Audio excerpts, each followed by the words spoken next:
Welcome to the Dan Kasper Show podcast, your chance to catch the full show anytime, anywhere. If you missed it live on the radio, no worries. We've got you covered with all the sports talk, opinions, interviews, and conversations from the show. From the Packers to the Brewers to the biggest stories in sports and around Wisconsin, it's all right here. This is the Dan Kasper Show podcast. What's up, everybody? Good morning and a very happy Monday to all of you. Hopefully you had a fantastic weekend and you're ready to hit up a brand new work week here. Big thanks for making us a part of your start if you're already up and at it. Whether you are listening on the radio dials, 105.1 FM, 790 AM, online, streaming it up at sportstalk1051.com, WAYYradio.com. Got your smart devices, smart speakers, the app, download it, take it on the go. Also, of course, the video stream that is up and rolling here this morning on Man Cave TV on YouTube. Oh, man, what do we have on our game plan for us this morning? We got a few things to be catching up on here. First off, Brewers do take 2 out of 3 against the Marlins, but it was also a pretty solid weekend for the rest of the NL Central, because if you open up the standings right now, even winning the series, taking 2 out of 3 against the Marlins, the Brewers are tied for last in their division at 12-9. That's because, well, the Cubs had a good weekend sweeping. Twins can't help out the Brewers. The Reds sweep. So, yeah, but the other part of this is, if you look at the standings in the NL Central, it is tight in the early goings. And it's right now, you could say maybe in the first, as we approach the first month of the season, maybe the best division in all of Major League Baseball, at least based off of a wins-loss standpoint, because, well, you got the Reds in first place at 14-8. The Brewers tied for last with the Cubs at 12-9. That's just 1.5 games back. That's it. Every single team is at least 3 games over 500. No other division can say that in Major League Baseball. In fact, no other division has all teams with a winning record. But the Reds sitting up top, 14-8. Cardinals, 13-8, just a half game back. Pirates, 13-9. They are 1 game back. And then Cubbies and Brewers, 1.5 back. So Cardinals right now riding a 5-game winning streak, and the Cubs riding a 5-game winning streak. So, but Brew Crew wise, their lone loss coming in yesterday's game with a 5-3 loss, even with the Miz kid on the mound. Jacob Mizorowski gets charged with the loss after going 5 innings, giving up 4 hits, 3 runs, 1 of them earned. Did have 3 walks. It's that first inning that was a killer for the Brewers. Also 9 Ks. But if we go back to Friday, how about Coleman Crow in that debut on Friday? A 7-5 victory in extra innings for the Brewers. The Brewers were in line to give Coleman Crow a victory, but the bullpen not able to kind of hold it down. Luckily, thanks to extra innings, Garrett Mitchell and such, but the Brewers were able to get the victory in extra innings. But Coleman Crow, 5 1/3 in his Major League debut, 4 hits, 2 earned runs, 4 Ks, did issue 1 walk. But that curveball, if you didn't see it, if you didn't watch any of the highlights, man, that is a killer pitch. Woo! Do yourself a favor and go watch some of his breaking stuff. Man, that was a killer curveball. That kid, I can't wait. He did get set back down. Just kind of, don't freak out over it. I know some fans were freaking out about it. He's going to be back at some point, okay? It's just trying to get other arms up and such, and bullpen arms, because Kyle Harrison's back in the rotation and such. So he will be back at some point, especially after displaying that sweet curve that he had going on. I mean, it made some hitters just look silly, absolutely ridiculous. So, but Coleman Crow giving Brewers fans and giving the Brewers something to be excited about in the near future.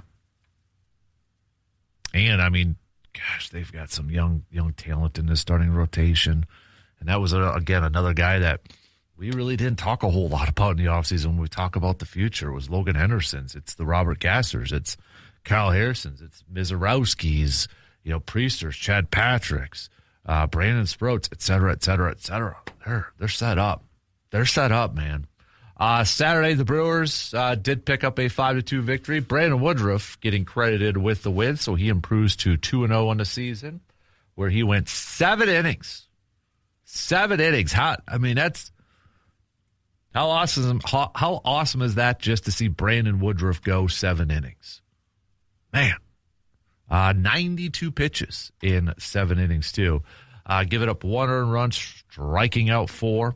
So Brew Crew able to pick up that win. And then yesterday's lineup again kind of had that, dare I say, typical lineup where maybe it's not your best one out there. Mitchell was the DH, batting a leadoff. Terrain continuing his on-base streak. Sanchez, Bowers, Rengifo, Lockridge, Jones, Matos, Hamilton. So, yeah, not necessarily the A starting lineup when it comes to the Brewers. But Brewers have the off day today before visiting the Detroit Tigers in a 3-game series starting tomorrow. So, plenty of Brewers chat here this morning. We'll recap the series against the Marlins. And, man, look at this NL Central, because in the early goings, it's tough. It's tight. It's a lot of good baseball being played by these teams in the NL Central. So, happy draft week to all those who celebrate NFL draft week. It is officially here. We are here. We made it. So, Packers fans, yeah, you got to wait till Friday. But over the weekend, you had a little bit of intrigue and such with the Dexter Lawrence trade going to the Cincinnati Bengals. The Bengals giving up the 10th pick in this year's draft to acquire Dexter Lawrence. So now you got the Giants as another team with 2 first-round picks, joining a few teams that have multiple first-round picks in this year's draft. So got that going on. Schefter just saying this morning it's not really going to affect the draft, but A.J. Brown is expected to be traded to the Patriots around or post June 1st. So, but yeah, we are just a few days away from the NFL draft. So now that's we're getting there. We're getting close. Regardless of who your favorite team is, I don't care if you're a Packers fan or if you're a Bears fan, if you're a Lions fan, you're a Vikings fan, you're a Cowboys fan, you're a Browns fan, whatever the case may be, is there one player from maybe all of the mock drafts or all of your looking up and research and stuff, is there one player that maybe is kind of at the top of your wish list where you're like, man, I really hope we can get that guy? Get it, Packers a little bit different because as of right now, they're not picking until number 52 on Friday, day 2. So a lot of the rest of you got a first-round pick. But is there one player that's maybe at the top of your wish list? Share it with us. Share it with the rest of the class, okay? Hit me up with a text on that Shoe Doctors bullpen line at 715-830-1912, or you can join in on the Section 105 chat room on YouTube. So we'll talk plenty of football as we get set for the draft here in just a couple of days. Giannis speaks again. He speaks again, Bucks fans. What did he have to say this time? Well, actually, he kind of wishes he would have handled the trade rumors differently. He said in the Goji's Garage YouTube show that he had wished he had forcefully shut down the trade talk more when it was happening during the regular season. In part saying, quote, if I'd ever been in that position, if I could change something, maybe I'd come out and shut it down because I think people weren't listening to me. Like, Giannis, come out and ask for a trade. Giannis, come out and do this. I'm like, first of all, people that I respect and people that I love, I would have conversations with them. My coach, my GM, people that matter. I kept saying, guys, I'm here. I'm not going nowhere. Oh, yeah, whatever, blah, blah. Giannis is going to the Knicks. Okay, 2 weeks later, I'm here, guys. I'm locked in. I got hurt, but I'm coming back to play. Oh, Giannis is going to Milwaukee or going to Miami. They weren't listening to what I was saying. So if I could turn back time, I would maybe come out a little bit earlier and say, hey, guys, this ends today. Look at me in the eyes. I'm staying with Milwaukee until further notice. It ends today. Stop making stories and after stories and after stories. So we'll go through what else he had to say and maybe get a little bit of a glimpse into the to the future here. But the NBA playoffs did start up. You had Stanley Cup playoffs also getting underway this past weekend. So we've got playoff hoops and playoff hockey going on right now. Also, not a bad weekend for Badger basketball because probably you've been waiting to hear who's going to be coming in on a transfer portal, right? Who's going to be hitting it up or who's going to be joining in? And the Badgers got 3 intriguing additions, I would say. Trey Autry, guard Trey Autry, center Victory Anuto, and wing Ian Elmer. All right. Trey, he's coming from George Washington, a shooting guard, a senior. So he averaged 11 points per game, 43.5% shooting from the field last season, including 38.5% from three. Victory, a 6'10 senior out of Hofstra, averaged 4.7 points per game, but nearly 7 rebounds per game and 1 block a game on 56% shooting last season.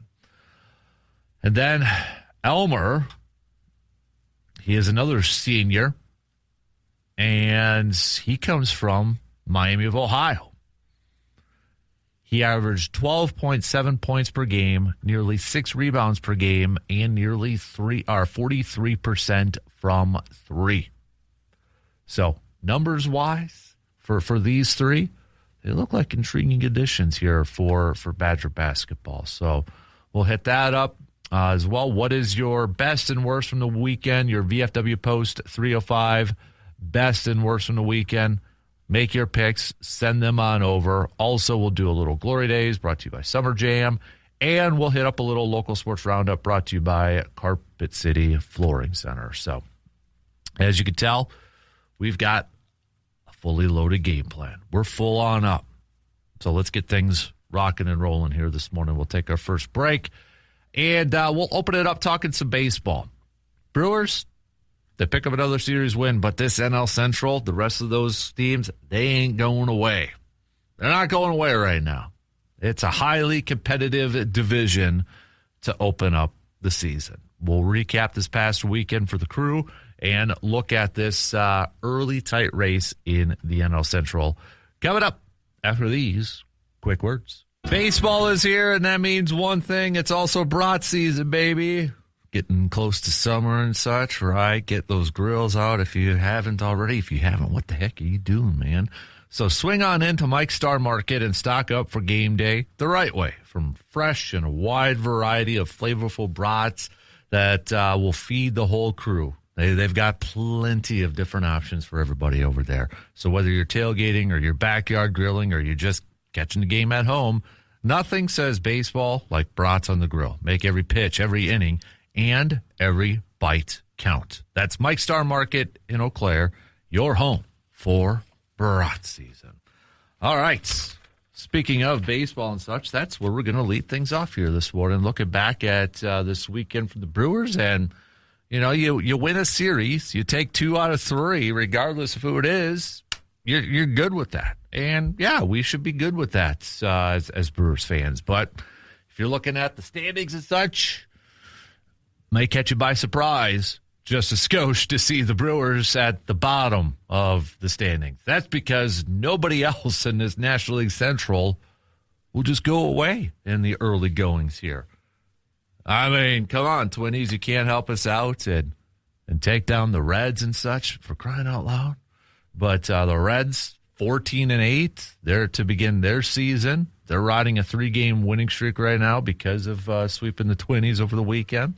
Right behind them by just half a game is the St. Louis Cardinals. They're off to a really good start. I mean, Cardinals, we kind of maybe a lot of people thought, okay, the rebuilding going to be at the bottom of this. Nope, they're 5 games above 500. So, and they are riding a 5-game winning streak, 7-3 in their last 10. The little bit of an interesting thing when you look at the top 2 teams in the NL Central, both of them have a negative run differential, while the next 3 are all in the positives by double digits. Pittsburgh Pirates, 13-9. Cubbies, 12-9. Brewers, 12-9. So Brewers right now, 1.5 games back from the Cincinnati Reds. Before we kind of take a look at this division and such, let's take a look at this past weekend by the Milwaukee Brewers. Let's go back to Friday. Okay, let's go to Friday's game because we got to give Coleman some more flowers in his major league debut. Mr. Coleman Crow going 5 1/3. 5 1/3. Giving up just 4 hits, 2 earned runs, 4 Ks. So 5 1/3 innings, 4 hits, 2 earned runs, 4 Ks, issuing just 1 walk. For his pitch count for his whole game, just 77 total pitches, not overworked or anything like that. But the biggest thing, if you watched that game or if you were listening or whatever the case may be, his curveball was sick. I mean, it was, if you appreciate some nasty pitches and just overall some awesome pitches, you would appreciate watching Coleman Crow do some work. It was, man. Pat Murphy saying tremendous in his first outing. He didn't miss too many spots. Trevor McGill said gutsy. He's worked really hard on his own time to get to his delivery where he wants. Also was very complimentary on his curveball and such, saying, quote, when I finally started to watch what he was doing from the broadcast view, I was like, holy blank, man. He's got good stuff. He really does. That sinker and curveball mix is nasty. Just good talent. He's an example of what the Brewers do. And he's not the biggest dude. Pat Murphy kind of compared him to like Tim Hudson. Remember Tim Hudson from those A's days and such? A little bit with the Cardinals, I believe, off the top of my head too. But smaller pitcher in that. But, I mean, this guy looked like a veteran out there. The poise that he showed, the confidence that he showed out there. I mean, dude looked the part.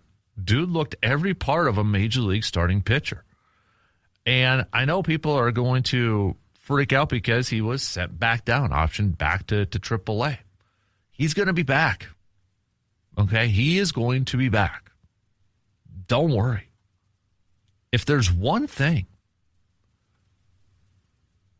that we could trust the Brewers, it's how they develop pitchers. It's how they manage their pitchers, okay? How they bring aboard some of their pitchers. If there's one thing we could kind of look at the history of how they develop pitchers. They know what they're doing. And Coleman Crow is going to be back at some point. What we saw with his breaking stuff, with that curve, with that sinker, he'll be back sooner rather than later. It's just right now you got a little bit of a log jam when it comes to pitchers, and it's a good thing to have.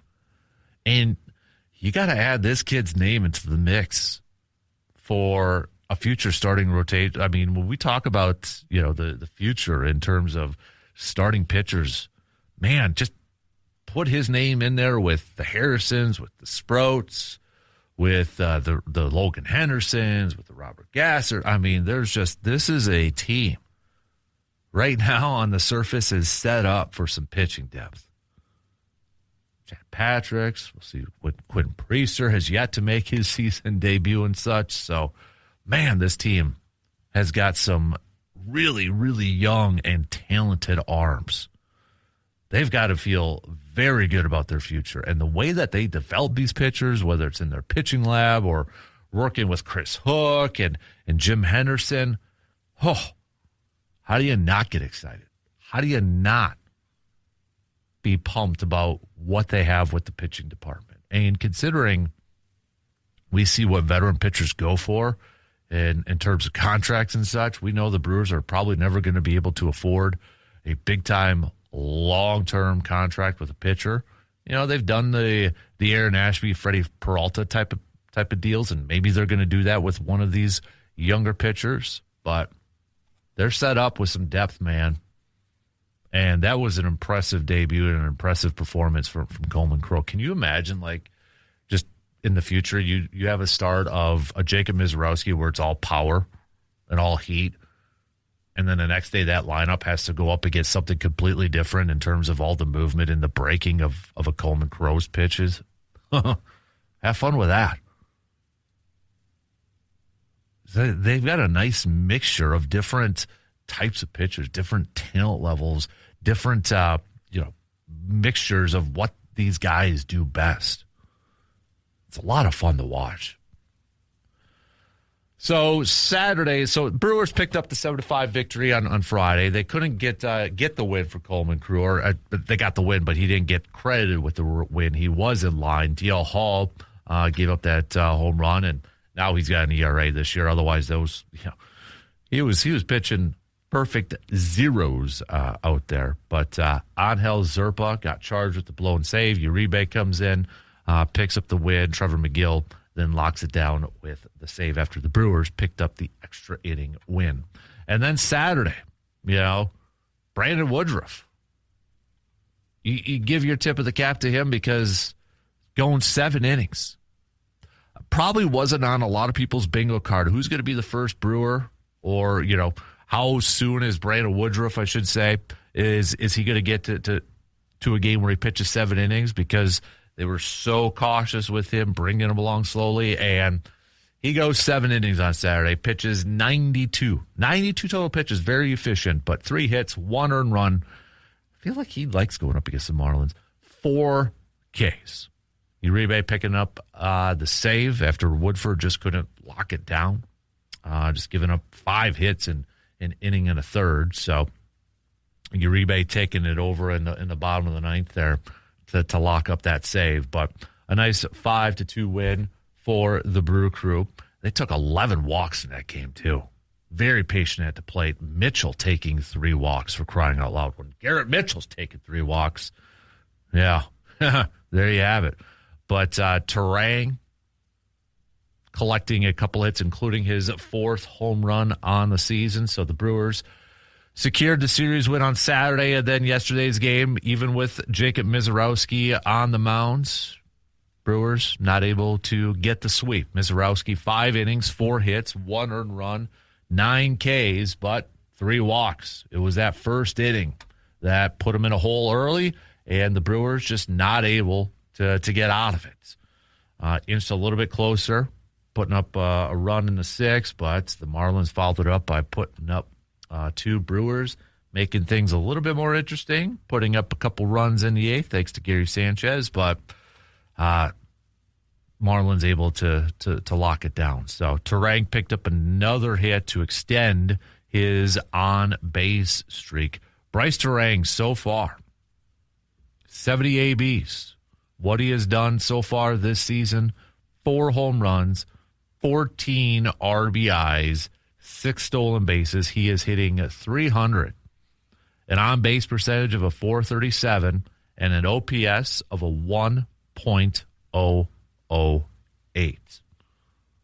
He is off to an absolutely fantastic start to the season, kind of picking up where he left off at the World Baseball Classic. Brewers have the off day today before they take on the Detroit Tigers, another American League team. Another American League team on the schedule here for the Brewers. So, and then they got the Pirates coming up here this weekend. That series actually now kind of a big series when you look at the early goings of the standings in the NL Central. Let's talk about that. We got to take a quick break, and then we'll continue our baseball talk here this morning. Coming up after these quick words.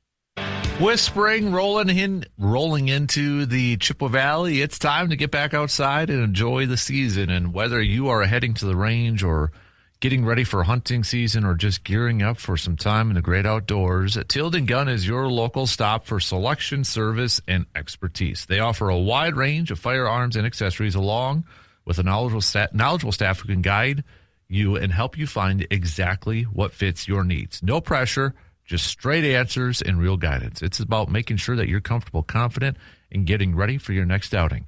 Spring is the season to get prepared, to get organized, and to get outside. And Tilden Gun is here to help you do just that. So stop in and see what they've got in stock and why so many in the Chippewa Valley trust them year after year. And with spring turkey season going on right now, don't forget, if you've had any luck in the woods, send it on over to us so we can put it up on the Sports Talk Facebook page, all right? So send those puppies on over. Do a little bragging, all right? Do a little bragging for the rest of us who have yet to get out there, or maybe for some of those who haven't had any luck or such. Do a little fun bragging about it. You deserve it. So, all right. How about this? Buster Olney just a few minutes ago with a tweet saying the Brewers hitters are tied for first among 30 teams in walks. They got 109. And they have just 178 strikeouts, tied for the 11th fewest. As Buster says, that is a devastating combo. Patient hitters, willing to take the free bag, but they don't strike out a ton either. And the other thing that they do really well is they steal a lot of bases so far this season. And MLB.com has a piece up that says one early season development that each team can believe in. And for the Brewers, it's stealing bases. Adam McCulvey notes, the Brewers came into Saturday as MLB's leader with 30 stolen bases, and that's no fluke. Besides being blessed with speed, they hired a new first base coach over the winter in Spencer Allen to maximize efficiency on the base pass, which includes both stealing bases and taking the extra base wherever possible. At the moment, that kind of super aggressive outlook is a necessity since the Brewers are playing without three of their top hitters. Yelly, Cheerio, and Andrew Vaughn are all on the injured list. Yeah, right? I mean, that's clearly evident. So they steal a lot of bases when they get on. They take a lot of walks, and they don't strike out a ton. They get on. They get on base. And they take advantage of that. That's super aggressive play. And, I mean, McCulvey hit it on the head. They have to right now. That's the mindset that they have, especially when you don't have a Cheerio in your lineup. You don't have a Yelly in your lineup. You know, Andrew Vaughn's not in there, although they are getting some power from Bowers and Sanchez with that combo. But a lot of their power right now, and then you look at Terang. I mean, where would this team be offensively if it wasn't for the combo right now of Contreras and Terang? Those two guys.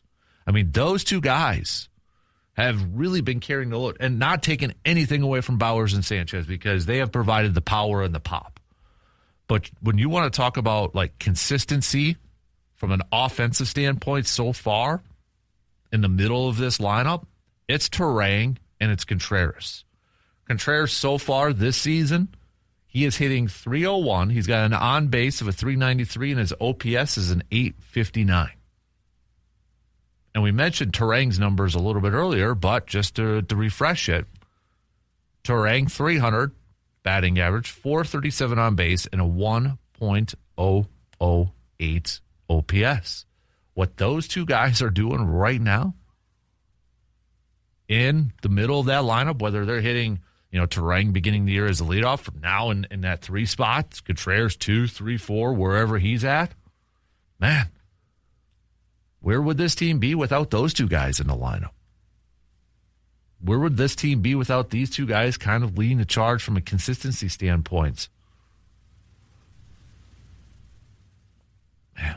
And even Garrett Mitchell, I mean, he's only hitting .260, but his OPS is an 839. His on base is a 439, and dude's got 17 RBIs so far. And you just kind of hope that Terang and Contreras can kind of keep up this offensive surge when Chiriot comes back, which is hopefully soon here, and Yelich and such. Now, they're going to go through some slumps. It's baseball. It's a long season. They're going to go through some strides where, hopefully maybe it's just a couple games or a few games or a week or whatever it is. They're going to be in a little bit of a slump. At some point, Terang's on-base streak is going to come to an end. Would it be awesome if he had an on-base streak of 162 games? Oh, heck yes. But it's probably not going to happen. But it would be nice if, everything was just clicking all at once. And right now, given the way the division is playing out in the early goings, thank gosh for Bryce Terang and William Contreras' offensive play so far.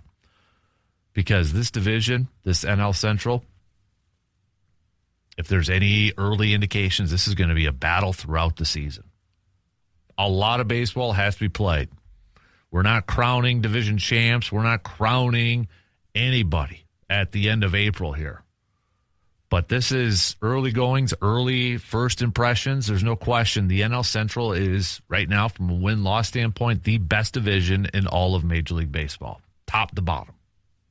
Because there is no other division where every single team has a winning record. There's nobody even close to it. I mean, you look at the AL East right now. Boston is 8-13. Toronto's 8-13. They're 5 games below 500. You look at the AL Central. The Royals are 7-15. The White Sox are 8-14. AL West. The Astros 8-15. Seattle's 3 games under 500. The National League East. 2 of the surprises. Philadelphia is 8-13. They have lost 5 in a row. For crying out loud, and who do they play? The Cubs. The Mets can't get a win against the Cubs this past weekend. The Mets' losing streak is now at 11 in a row. They're 7-15. For crying out loud, they're not supposed to be doing it. They're supposed to help out, and take down the Cubbies here. So, Philly, can you end your losing streak against the Cubbies coming up starting tomorrow? Please? Please? The NL West, the Giants 9-13, the Rockies 9-13, 4 games below 500. But everybody in the NL Central, at worst, is 3 games above 500. Cubs, Brewers 12-9, Pirates 13-9, Cardinals 13-8, and then the Reds sitting there at 14-8. That's, yeah. You just got to tip your cap to that. This is a very tough division in their first month or so of this season. And right now, with the Brewers kind of weathering the storm of some of their position players going, on the injured list, you just hope that they can continue to weather this. And when Chiriot does come back, hopefully he comes back and starts to play at a higher level. When Yelich comes back, hopefully he can kind of hit the ground running as well. But with these injuries, Brewers are weathering the storm right now. And a lot of it has to do with what Terang and Contreras have been doing from a consistency standpoint on the offensive side. Sanchez and Bowers providing the power, providing the pop, and you're getting some solid pitching. You're getting some solid pitching from Chad Patrick, from Brandon Woodruff, Coleman Crow, Kyle Harrison. And they're being aggressive on the base paths. They're being disciplined at the plate. They're getting on base, whether it's a walk or a bunt, and then they're going to be aggressive. They're putting that pressure on opposing defenses like they did a lot last year.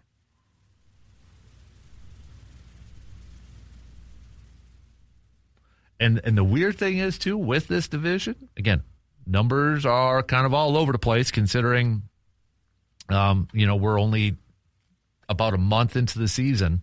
I mean, the Braves are just plus 57 run differential. But you look at the top 2 teams in the NL Central, both the Reds and Cardinals, they're negative in run differential. They're both at a -8. Whereas the Pirates are a plus 25, the Cubbies are a plus 30, And the Brewers, plus 19. No other divisions like that. No other division has their top two teams or top team in the negative, in the red, in run differential. The closest is Cleveland. They're even. But then the Tigers are plus 19 and the Twinnies are plus 12.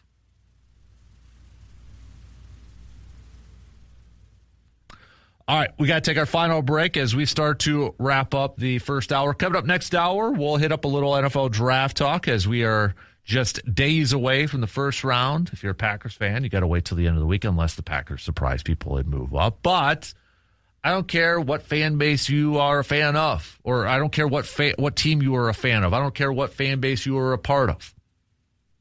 Who is the person that maybe is at the top of your wish list out of all the mock drafts all offseason, of all the talking heads and pro days and the combine and the top 30 visits?